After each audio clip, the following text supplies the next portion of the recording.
The morning began in the quietest way possible, the kind of calm that makes you believe nothing could go wrong. Soft sunlight filtered through the trees of Riverside Meadows, casting long shadows across perfectly trimmed lawns.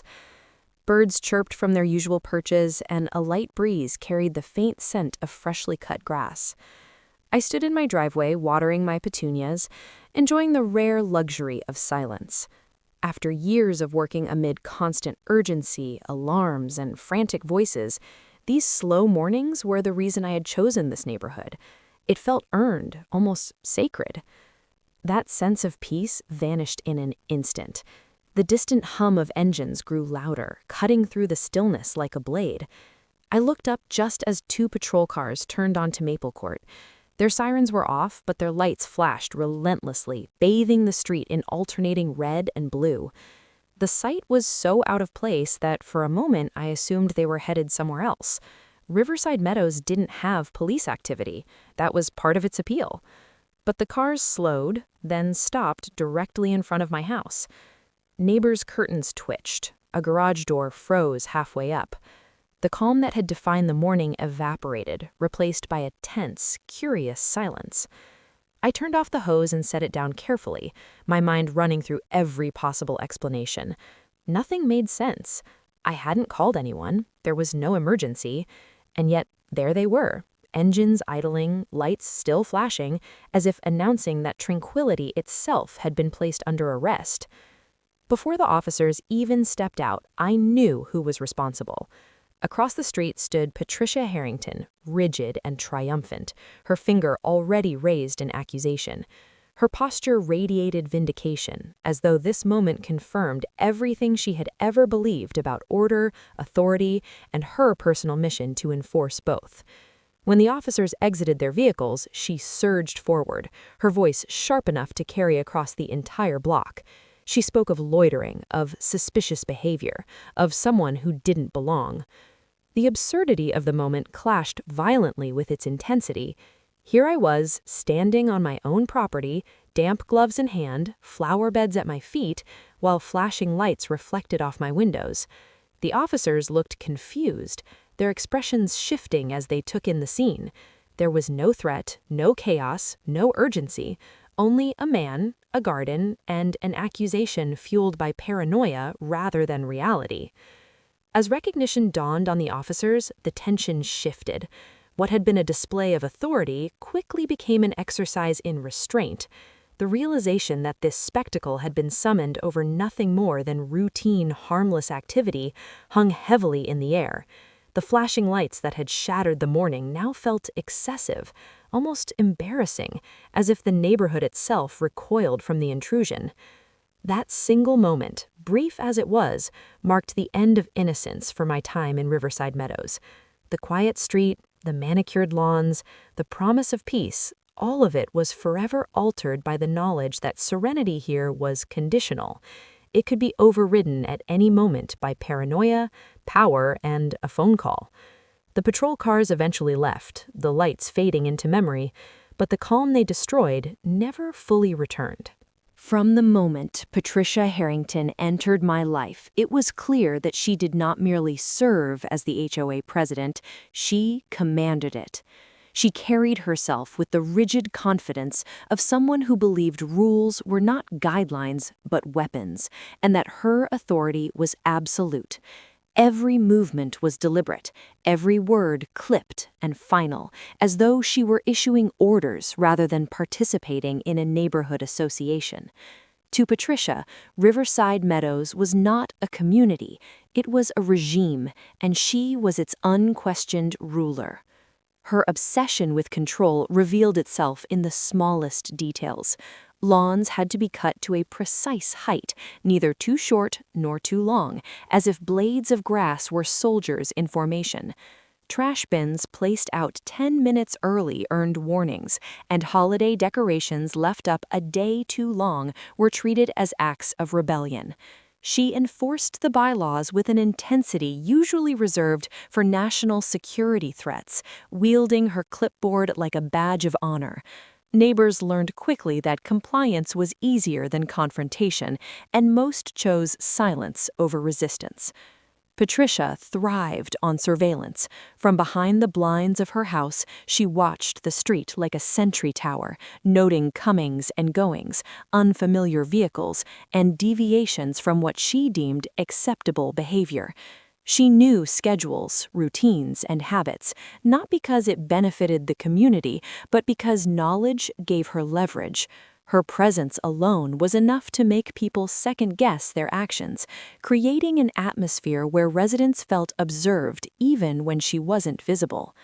What made her rule especially oppressive was her complete lack of self-doubt. Patricia never questioned whether she might be wrong. In her mind, authority justified everything. Any challenge to her decisions was labeled as hostility or non-cooperation, and dissenters were quietly marked as problems.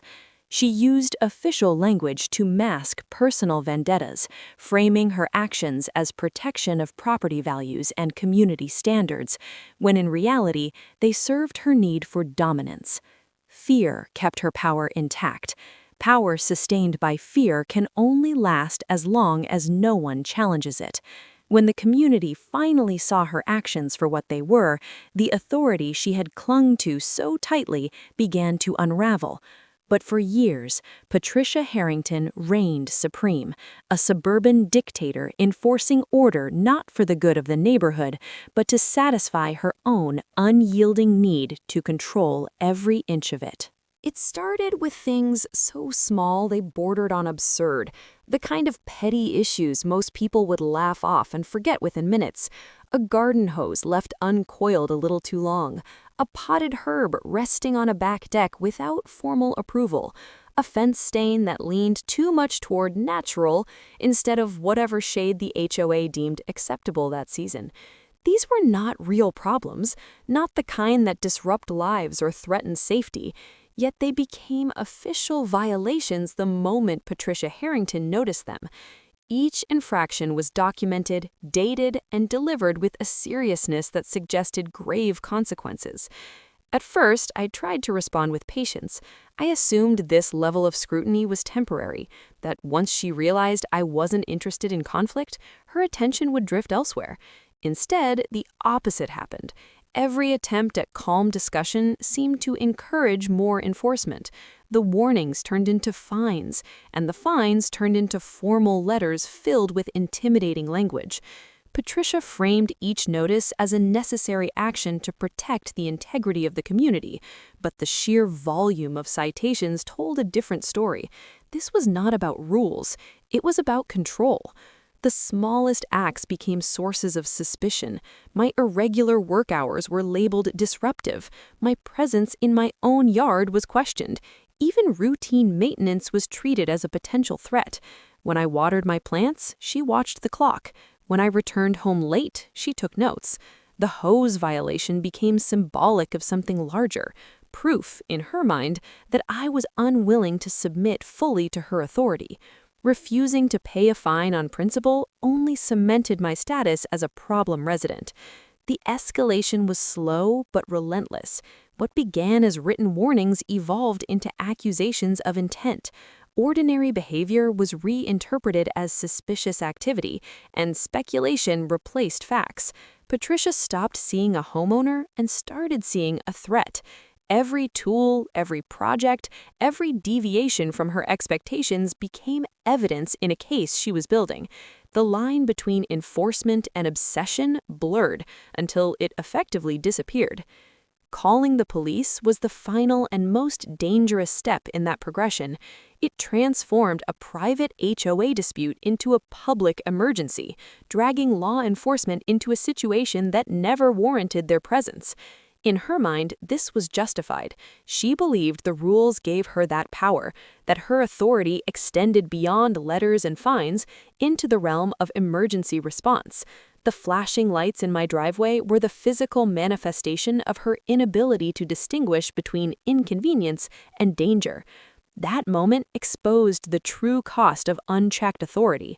A garden hose left out too long had somehow become grounds for summoning armed officers. Time and resources meant for real emergencies were wasted because someone could not tolerate a loss of control. What should have been resolved with conversation escalated into an unnecessary show of force. The journey from petty violations to calling the police was not sudden. It was the predictable outcome of a system that rewarded overreach and punished restraint. When power is given without accountability, even the most trivial issue can spiral into something far more serious, turning everyday life into a battleground where common sense no longer applies. The moment the officers stepped out of their patrol cars and addressed me by title, the balance of power shifted in a way no one on Maple Court had anticipated. What was supposed to be a triumphant enforcement action for the HOA suddenly became an awkward confrontation with reality. The accusation that had summoned law enforcement dissolved instantly under the weight of a simple fact. The man being reported as suspicious was the same person responsible for overseeing emergency calls for the entire county. The irony was so sharp it felt almost unreal. For years, the HOA had operated as if its authority existed in a vacuum, unquestioned and absolute within the boundaries of the neighborhood. Rules were enforced without context, and decisions were made without regard for reasonableness or consequence. When that mindset collided with actual civic authority, the result was not vindication, but embarrassment. The attempt to assert dominance over someone who coordinated police, fire, and medical responses exposed how far removed the HOA leadership had become from reality. The encounter was uncomfortable for everyone involved. The officers stood caught between professionalism and disbelief, trying to maintain composure while dealing with a complaint that never should have been made. The accusation itself sounded hollow when spoken aloud, stripped of the exaggerated urgency that likely accompanied the phone call. What remained was a clear misuse of emergency resources, triggered by paranoia rather than any genuine concern for safety. The situation carried implications far beyond that driveway. Emergency systems function on trust. Calls are prioritized because dispatchers assume the caller is acting in good faith. When that trust is abused, it endangers people who truly need help. The idea that a neighborhood dispute could interrupt real emergencies revealed a disturbing lack of understanding about how fragile those systems are. Authority within an HOA does not grant the right to summon police as a disciplinary tool, yet that distinction had been completely ignored. Once the truth became known, the narrative changed rapidly. The confidence that had fueled the complaint evaporated, replaced by defensiveness and denial. Rather than acknowledging the mistake, the HOA leadership attempted to reframe the situation as a matter of principle, clinging to procedural arguments to avoid admitting fault. That refusal to accept responsibility only deepened the damage, transforming a bad decision into a public lesson on overreach. News of the incident spread quickly, and with it came scrutiny. Residents who had previously stayed silent began to question decisions they had once accepted. The confrontation with the county's 911 chief shattered the illusion of unquestionable authority and forced the community to confront the consequences of unchecked power. What had once been dismissed as strict enforcement was now recognized as reckless behavior with real-world risks. In taking on someone whose career was built around public safety, the HOA inadvertently exposed its own vulnerabilities. The incident became a turning point, not because of who was involved, but because it revealed how dangerous it is when minor authority is mistaken for absolute power. The flashing lights faded, but the lesson remained, reshaping the neighborhood's understanding of accountability and restraint. The meeting was supposed to be routine, another quiet gathering where a handful of residents sat through approvals and announcements before returning home unchanged. Instead, it became the moment everything unraveled. Long before it officially began, the community center filled with people who had never bothered to attend before. Conversations buzzed with anticipation, and there was an unmistakable tension in the air. Everyone knew something was coming, even if no one said it out loud. Patricia arrived early, as she always did, arranging her papers with deliberate care and adjusting the microphone as if the room belonged to her. She stood behind the podium with the confidence of someone who had never been challenged and didn't expect to be now. When the meeting was called to order, her voice carried the familiar tone of authority, firm and unquestioned. She moved through the opening items mechanically, clearly aware that no one was there to discuss pool maintenance or meeting minutes. When she finally addressed enforcement and recent concerns, the shift in the room was immediate. People leaned forward, arms crossed, eyes fixed.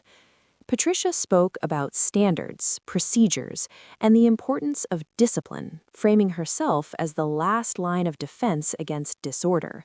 What she failed to notice was how little agreement remained.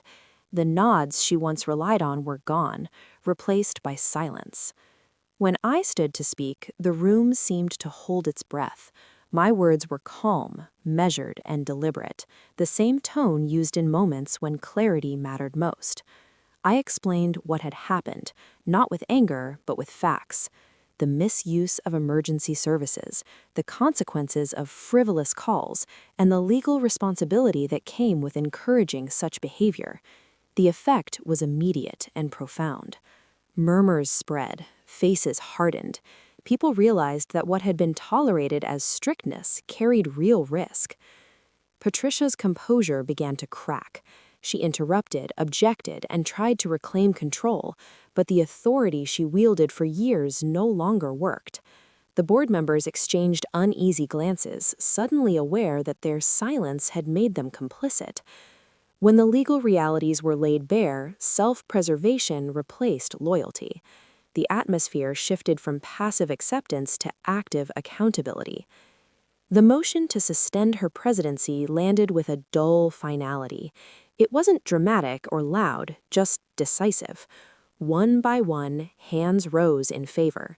Even those who had supported her without question now voted against her, recognizing the danger of continued inaction.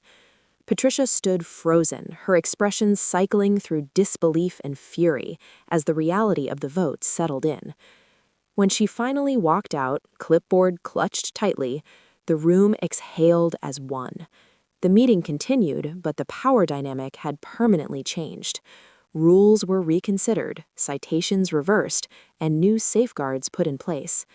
That night marked the end of fear-driven governance and the beginning of something closer to a community. Patricia's reign didn't end with shouting or chaos, but with the quiet, undeniable force of collective resolve.